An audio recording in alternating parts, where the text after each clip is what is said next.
Današnji dan na cestah proti Primorski bi lahko opisali z besedami gneča, prometni infarkt, kolaps. Mnogi turisti so v nepreglednih kolonah čakali več ur. We are traveling by camper with 7 of us. And how long are you on the road?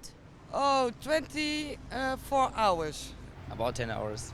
Po dolgih urah vožnje so dopustniki, ki so dobesedno preplavili naše ceste, potrebovali okrepitev in počitek. And when we are tired, we are going on the side of the road and we take a little nap.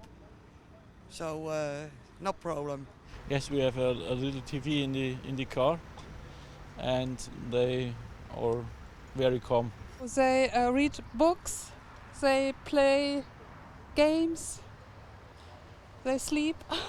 In če so mnogi obstali v kolonah popolnoma nepripravljeni, smo srečali tudi takšne, ki so imeli s seboj vse, kar človek v takšnih razmerah potrebuje. Maps, water, coffee, something to eat.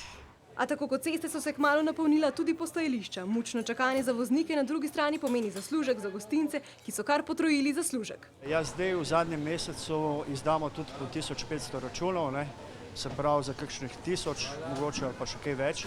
Če domačini nad številnimi turisti, ki so v želji, da bi se izognili zastojem, napolnili tudi lokalne ceste, niso najbolj navdušeni, pa se na počivališčih veselijo prav tujih gostov, saj so veliko bolj zapravljivi kot Slovenci. Tam nekje od 20 do 30 evrov na tujce, naši zapravijo polovico manj.